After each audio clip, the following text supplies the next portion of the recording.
Hola chicos, buenas tardes.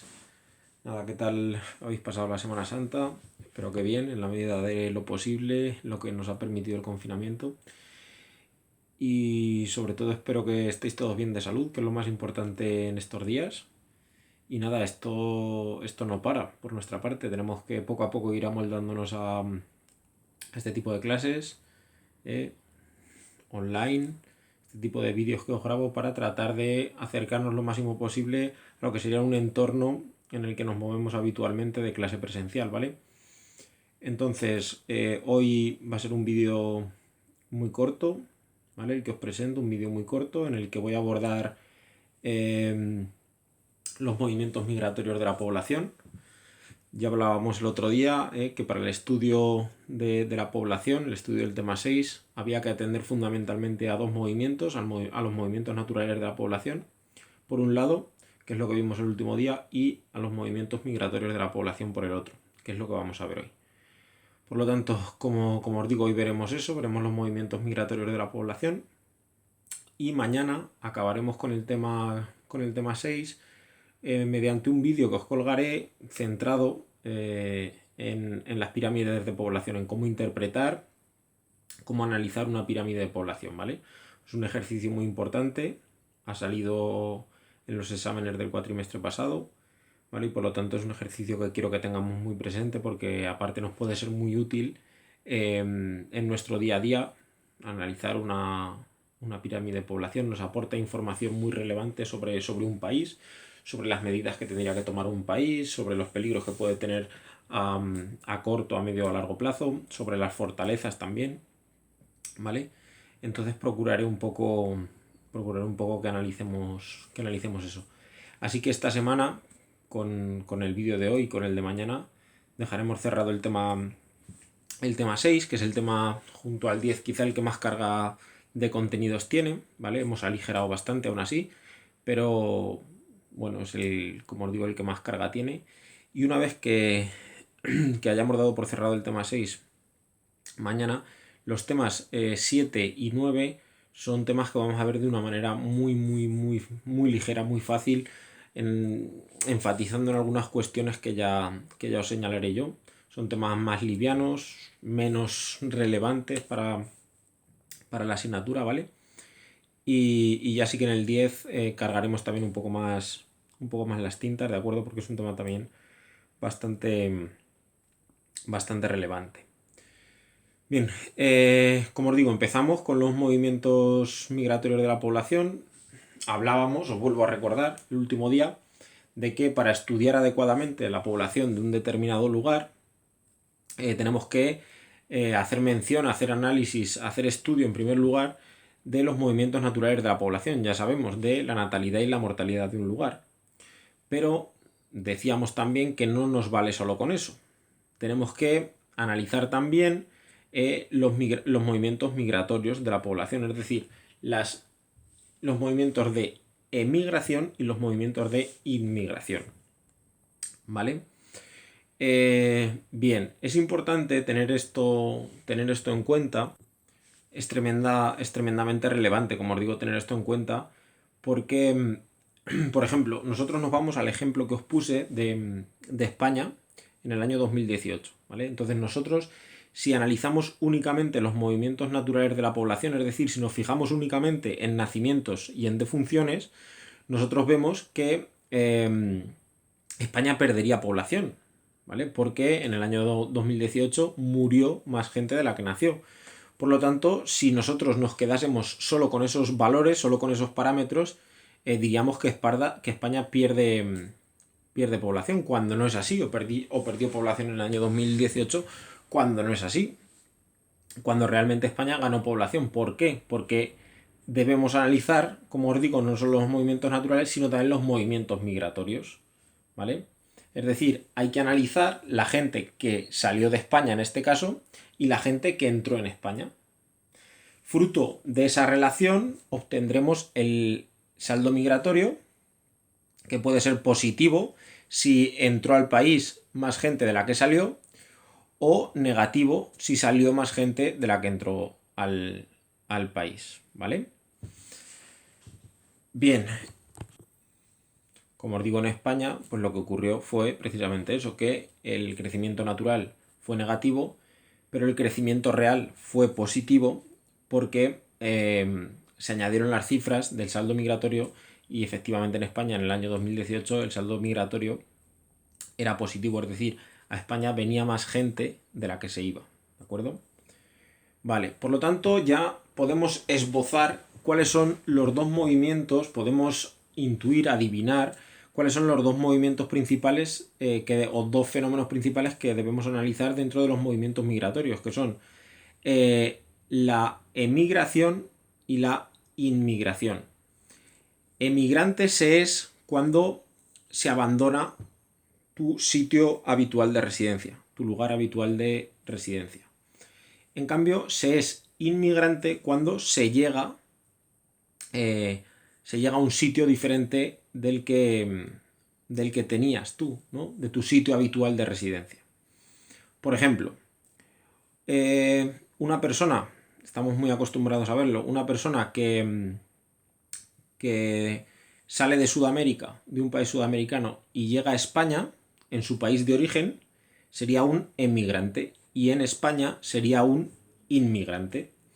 Por ejemplo, todos los jóvenes que salieron de España en los peores años de la crisis económica, en años 2011, 2012, 2013, todos esos jóvenes en España serían emigrantes porque salieron del país y se fueron, pues sobre todo, fundamentalmente a Inglaterra, donde serían inmigrantes. ¿De acuerdo?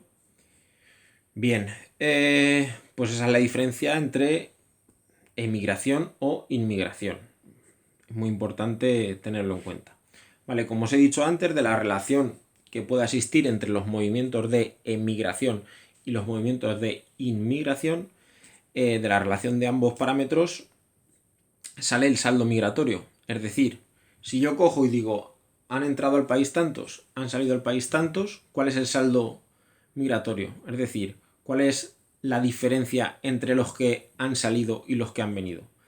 Como os he dicho antes, si ha salido más gente de la que ha venido, el saldo migratorio sería negativo. En cambio, si ha venido más gente de la que ha salido, el saldo migratorio sería positivo. ¿Vale? Yo creo que estamos abordando una serie de conceptos que son muy sencillos y creo que estoy dándole en este caso demasiadas vueltas, pero bueno, es para que nos termine de quedar totalmente claro, aunque yo creo que es muy, muy, muy evidente. Vale, es importante que tengamos en cuenta esta serie de diferencias, pero esto lo cuento un poco como introducción, como ejercicio para asentar conocimientos fundamentales que debemos controlar, que debemos manejar. Bien, vamos a una cuestión importante que, por ejemplo, os podría salir como pregunta corta en el examen. Os podría preguntar, por ejemplo, cuáles son las causas de los movimientos migratorios. Es decir, ¿qué lleva a las personas a moverse de su lugar habitual de residencia, a otro nuevo? Todos debemos entender, o yo creo que es bastante generalizada la creencia de que nadie se mueve de su lugar de origen o de su lugar de residencia de manera permanente, pues eso, de forma gratuita, ¿no? De forma, no sé, sin ningún tipo de explicación. Pues bien, nosotros lo que vamos a hacer es señalar una serie de factores que influyen decisivamente en la existencia de los movimientos migratorios. Y estos factores que vamos a citar son fundamentalmente 4. En primer lugar, los factores naturales. Por ejemplo, que haya un desastre natural, es decir, que haya un terremoto, que haya unas grandes inundaciones, un tsunami. Eso provoca que la gente de un lugar se tenga que desplazar a otro, es decir, que se produzca un movimiento migratorio, que puede ser ciertamente temporal o que puede ser de carácter definitivo, ¿vale? Por lo tanto, el primer factor que vamos a señalar dentro de esas causas que explicarían o que contribuirían a explicar los movimientos migratorios, el primero que vamos a citar es el factor natural. En segunda instancia tenemos el factor político. En muchos países no operan sistemas plenamente democráticos y eso hace que muchas personas puedan ser perseguidas por sus ideas políticas, incluso por su identidad sexual, por diferentes motivos. Hay regímenes políticos que buscan un chivo expiatorio y proceden a la persecución de ciertos colectivos, de ciertos individuos. Entonces, eso es un motivo, como os podéis imaginar, más que evidente para que se tome la decisión de salir del país, del territorio en cuestión y buscar una nueva vida fuera. Bien, por lo tanto, factor político. En tercer lugar, vamos a citar el factor económico. Muchos expertos coinciden en señalar que es el más importante a la hora de explicar los movimientos migratorios, y yo en gran parte estoy de acuerdo con ello.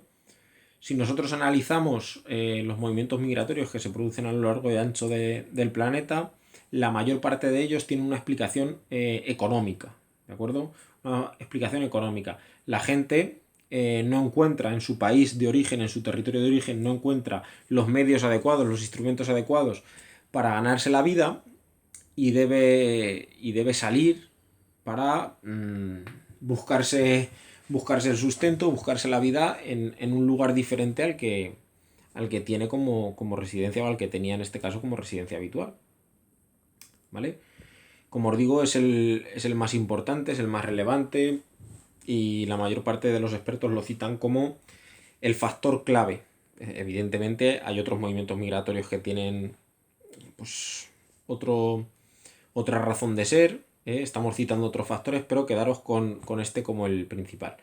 Bueno, por último tenemos lo que se llama un factor social como instrumento para explicar los movimientos migratorios. En este sentido nos referimos a que muchos colectivos, muchos individuos de distintos países o territorios a lo largo y ancho del mundo quieren aspirar a un modo de vida distinto, un modelo de vida distinto al que opera en sus países de origen. ¿De acuerdo? Y eso es causa de migración. ¿Vale? Bien, dicho esto, es muy importante, por favor, que manejéis esto, los 4 factores que propician, que causan los movimientos migratorios, porque os puede salir, como os digo, una preguntita corta, pum, y que me lo tengáis que explicar así, poniendo ejemplos, citándome cada factor y explicándomelo brevemente. Yo creo que es muy sencillito, ¿vale? Bueno, la última cuestión que vamos a abordar hoy, para que veáis que os digo la verdad, que el vídeo es muy corto, nos va a ocupar, pues eso, como vais a ver, unos 15-20 minutos, algo muy asequible.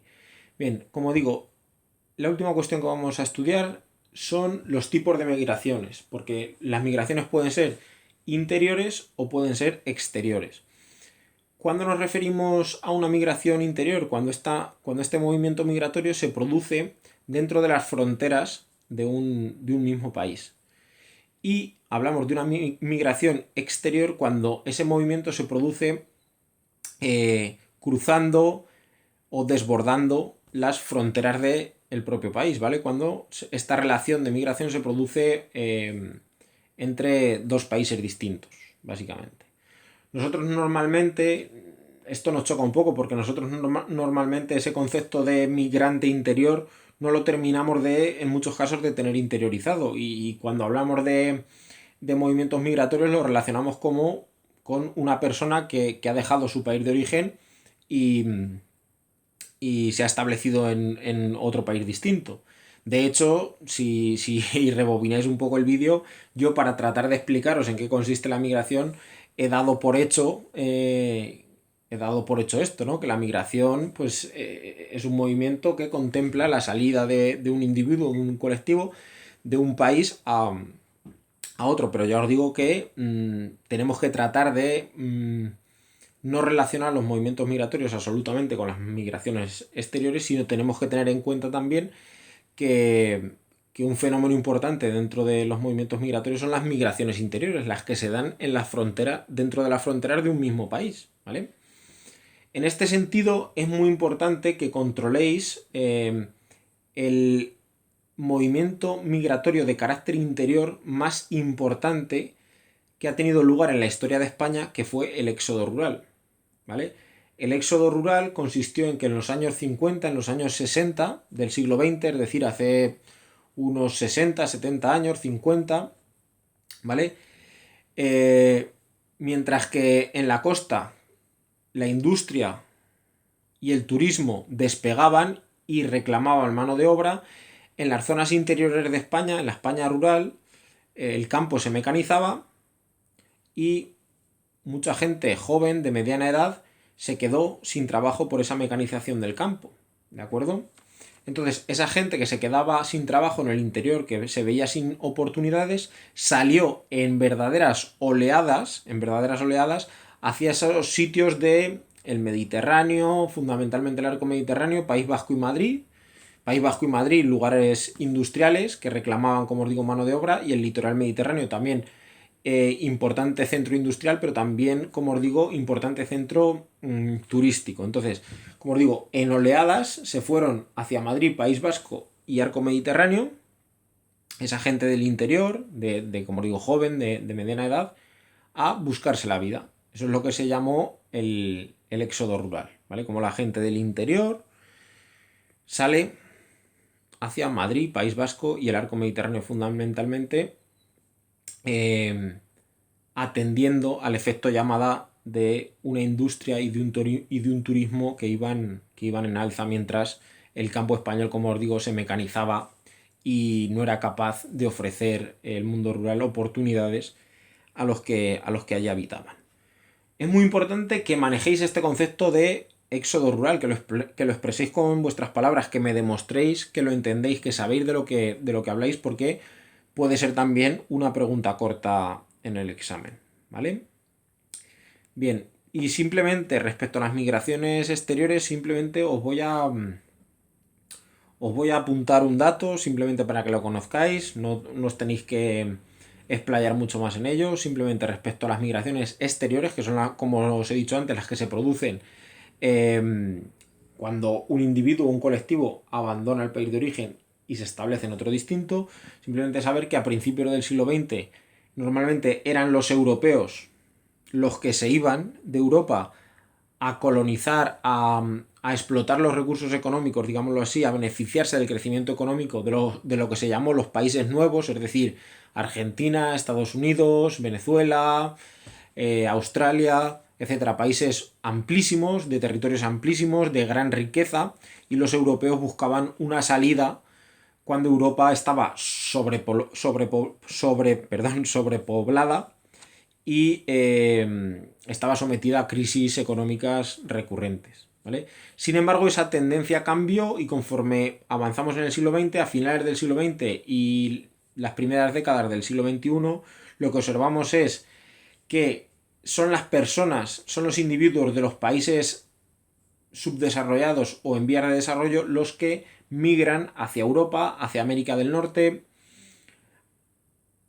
¿En qué? En pos de pues una serie de oportunidades para ganarse la vida, ¿vale? Son lo que hemos hablado antes, el factor económico prima, y esta gente de los países subdesarrollados o en vías de desarrollo migra hacia los países llamados del primer mundo, como os digo, Europa Occidental, América del Norte, en busca de un futuro para ellos y para sus hijos, ¿de acuerdo?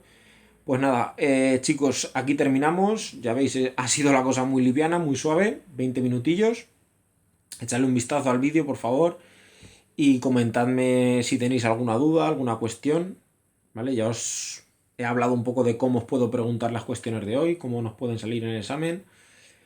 Y mañana como os he dicho antes, mañana vamos a hablar un poco de las pirámides de población en otro vídeo, y os subiré un documento para que lo tengáis de modelo a la hora de, si me sale una pirámide de población, cómo tengo que analizarla y cómo tengo que plasmar en el papel ese análisis, ¿vale? Bueno, chicos, nada, espero que estéis todos muy bien, os mando un abrazo, mucho ánimo y entre todos a ver si logramos doblegar la curva, matar al bicho y salir cuanto antes. Venga, un saludo.